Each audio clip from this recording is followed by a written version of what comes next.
영화 오디세이 보러 가시나요? 저는 지난주에 정말 재밌게 보고 왔습니다. 근데 영화 보기 전에 혹시 이런 생각 드시지 않나요? 그리스 로마 신화 잘 모르는데 이해할 수 있을까? 원작을 읽고 가야 되는 건 아닐까? 뭐 이런 생각이 드시죠? 근데 원작 내용을 몰라도 영화 보는데 큰 지장은 없습니다. 크리스토퍼 놀란 감독이 그렇게 만들었던 것 같아요. 그래도 혹시 몰라서 제가 이 영상 초반에 오디세이가 대체 무슨 이야기고 누가 누구인지를 3분 안에 정리해드리는 부분도 준비했어요. 그거 하나만 듣고 가셔도 영화관에서 안 헤매실 거예요. 근데 제가 원작 오디세이아를 읽은 사람으로서 장담하는데요. 오늘 알려드리는 이 5가지만 알고 들어가면 이 영화를 2배 더 재밌게 보실 수 있을 겁니다. 왜냐하면 감독이 원작을 완전히 그대로 옮긴 게 아니거든요. 어떤 건 이렇게 뒤집었고 또 어떤 거는 좀 지웠고 어떤 건 새로 만들었어요. 바뀐 걸 알고 보면 영화가 단순한 그냥 모험 이야기가 아니라 놀란 감독이 재해석한 한 편의 이야기라는 걸 알게 되실 겁니다. 근데 스포일러 걱정하시는 분들 계시죠. 그래서 오늘 영상은 보기 전 기준으로 만들었어요.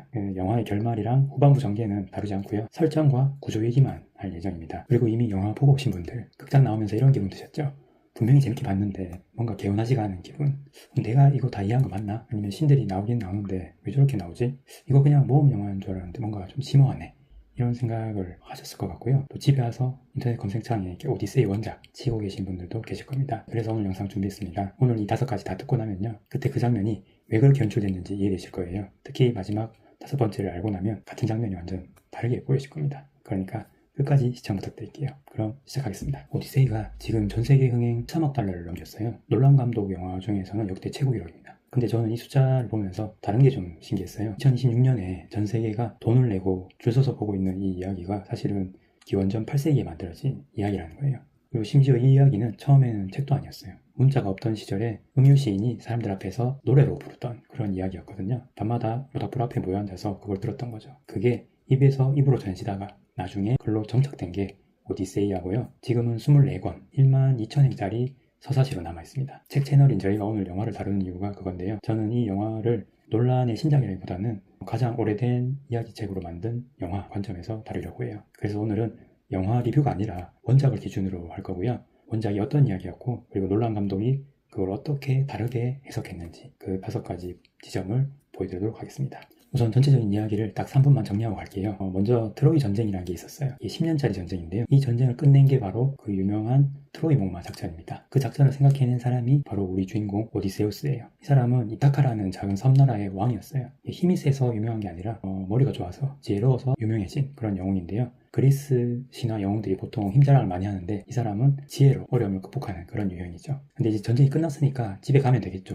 근데 이 집에 가는 길이 무려 10년이나 걸립니다. 바다에서 계속 사고가 나요. 외눈박이 거인한테 붙잡히기도 하고 노래로 뱃사람을 홀리는 세이렌을 만나기도 하고요. 또 부하들은 하나둘씩 죽어가고 이렇게 해서 전쟁 10년, 귀향 10년 그래서 총 20년 만에 집으로 돌아가는 그런 귀향 이야기죠. 그게 바로 오디세이아입니다. 인물을 정리하면 5가지로 나눌 수 있어요. 우선 첫 번째로 오디세우스, 이야기의 주인공이죠. 맷 데이먼이 연기하고요. 집에 가려는 영웅입니다. 두 번째로 페넬로페, 앤 해서웨이가 연기를 했고요. 오디세우스의 아내이고 20년째 남편을 기다리고 있어요. 세 번째로 텔레마코스가 나옵니다. 톰 홀랜드인데요. 오디세우스의 아들이라고 할 수 있고요. 아빠가 전쟁 나갈 때는 갓난아기였어요. 그러니까 아빠 얼굴을 모르는 상태고 20살이 됐는데도 아직까지도 아버지가 돌아오지 않은 그런 상태인 거죠. 네 번째로는 구원자들이 나오는데요. 페넬로페에게 구원하려는 그런 무리고 로버트 팬틴슨이 그 우두머리를 맡았어요. 왕이 20년째 안 오니까 이젠 죽었겠지 하면서 페넬로페에게 결혼하자고 몰려든 그런 남자들이라고 할 수 있는데요. 심지어 오디세우스 집에 눌러앉아서 그 집 재산을 매일 탕진하는 그런 무리들입니다. 마지막 5번째는 오디세우스를 붙잡아두려는 존재와 도와주는 존재가 있습니다. 샤를리즈 테론이 연기하는 칼립소는 오디세우스를 자기 섬에 붙잡아둔 인물이고요. 젠데이아가 연기하는 아테나는 지혜의 여신으로 나옵니다. 이야기 측면에서는 3갈래로 나뉘는데요. 하나는 바다 위의 오디세우스, 집에 가려고 발버둥치는 이야기고요. 두 번째는 이타카의 아들 텔레마코스, 얼굴도 모르는 아빠를 찾아 나서는 그런 이야기고요. 세 번째는 집을 지키는 페넬로페, 구원자들 사이에서 버티는 이야기입니다. 그러니까 오디세우스 이야기, 그리고 아들 텔레마코스 이야기, 그리고 아내 페넬로페 이야기, 이 3개의 이야기가 따로따로 흘러가다가 마지막에 한 지점에서 만나게 되는, 영화에서도 이 3갈래를 교차 편집으로 보여주거든요. 그래서 이야기는 이렇게 흘러간다고 생각하시면 될 것 같아요. 그럼 지금부터 영화 원작이 다른 점 5가지를 알려드릴게요. 첫 번째 차이는요, 이야기를 푸는 순서입니다. 이걸 이야기하려면 먼저 감독 얘기를 해야 될 것 같아요. 놀라는 영화 좋아하시는 분들은 알 거예요. 이 감독은 이야기를 절대 순서대로 안 풀죠. 메멘토라는 영화는 거꾸로 가고 덩케르크는 3개의 시간이 섞이고 오펜하이머도 시점이 계속 교차되죠. 오디세이도 마찬가지인데요. 영화는 트로이 전쟁부터 순서대로 시작하지 않아요. 오디세우스의 기억과 고향에 남은 아들 텔레마코스와 아내 페넬로페의 시점이 계속 교차하면서 퍼즐처럼 이렇게 맞춰지는 구조거든요. 그래서 역시 놀란 감독이다 이런 이야기가 나오는 편집이죠. 자, 근데 여기서 오늘의 첫 번째 반전입니다. 그 구조가 사실은 호메로스가 3000년 전에 먼저 했던 구조입니다. 원작 오디세이아의 첫 번째 부분을 보면요, 주인공 오디세우스가 나오지 않습니다. 책에서는 신들의 회의로 시작을 해요. 그래서 이제 저 사람을 집에 보내주자라는 어떤 회의를 하는데 그 회의 장면이 이타카로 넘어가게 됩니다. 거기서 아버지 얼굴도 모르는 아들 텔레마코스가 등장해요. 1부에서부터 4부까지 이 아들이 아버지의 소식을 들으려고 필로스로 그리고 스파르타로 찾아다니는 이야기가 이어지는데요. 이 부분만 따로 텔레마키아, 그러니까 텔레마코스 이야기라고 부를 정도로 합니다. 그럼 오디세우스는 언제 나오냐고요? 총 24부짜리 작품에서 5부가 되어야 오디세우스가 나오는 거죠.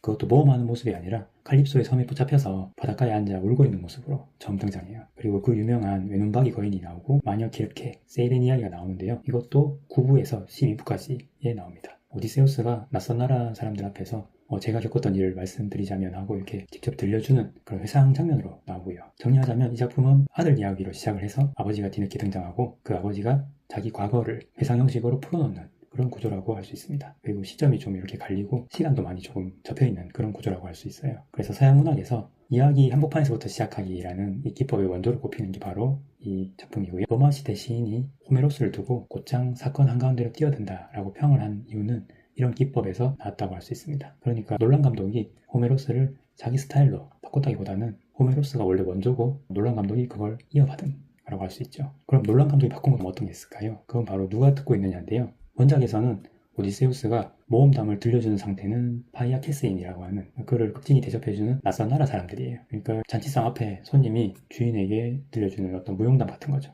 근데 영화에서는 파이아 캐스인들이 등장하지 않아요. 대신 그 이야기를 듣는 사람은 칼립소입니다. 같은 이야기라도 듣는 사람이 바뀌면 성격이 완전 달라지잖아요. 잔치상에서 손님들한테 하는 이야기는 자랑이 될 수 있지만 자기를 붙잡아둔 사람한테 하는 이야기는 고백에 가깝죠. 그래서 이 변화가 바로 뒤에서 말씀드릴 세 번째 차이로 이어지게 됩니다. 영화 보실 때 지금 이 사람이 누구한테 말하고 있는지를 한번 의식해서 보시면 좋을 것 같아요.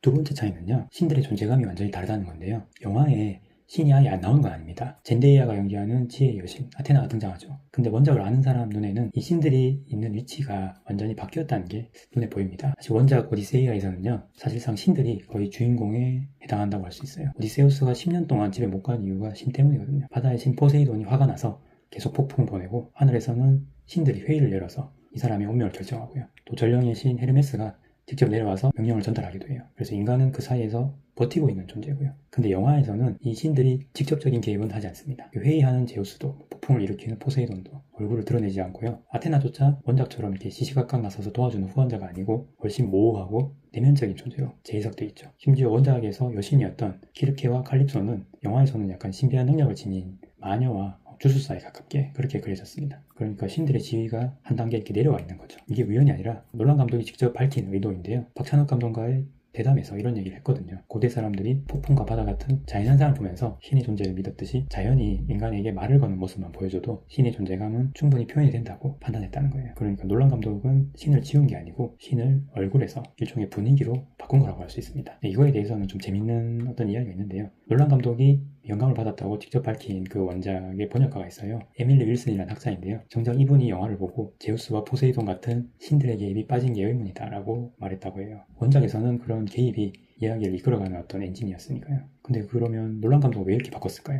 저는 이렇게 봐요. 신의 개입이 줄어드는 만큼 그 책임이 인간에게 오는 거죠. 그래서 폭풍이 신의 분노라면 오디세우스는 피해자예요. 근데 그게 그냥 바다라면 이 여정의 모든 일은 오디세우스가 감당해야 할 그런 자기만의 몫이 되는 거죠. 그래서 놀란 감독은 아마 신화를 인간의 이야기로 다시 쓰고 싶었던 게 아닌가 싶어요. 그래서 영화 보실 때 이런 질문을 하나 하시면 좋을 것 같아요. 원작에서는 신이 하던 일을 영화에서는 무엇이 대신하고 있는지, 어떤 것들이 신을 대신하고 있는지 한번 집중해서 보시면은 하나하나 장면들이 훨씬 깊게 보이실 겁니다. 세 번째 차이는요, 샤를리즈 테론이 연기하는 칼립소 이야기예요. 이건 스포일러가 안 된 선에서 설정 차이만 제가 짚을게요. 원작에서 칼립소는 오디세우스를 사랑해서 섬에서 7년이나 이렇게 붙잡아두는 여신인데요. 오디세우스는 매일 바닷가에 앉아서 고향 쪽을 보면서 울고 있고, 그가 풀려나는 것도 본인의 힘이 아니에요. 신들이 회의해서 이제 보내줘 라고 이렇게 결정을 하고 전령을 보내서 풀려나는 거예요. 그래서 원작에서는 끝까지 신들이 결정권을 갖고 있는 거죠. 근데 영화의 칼립소는 약간 결이 달라요. 원작의 칼립소가 오디세우스에게 요구한 게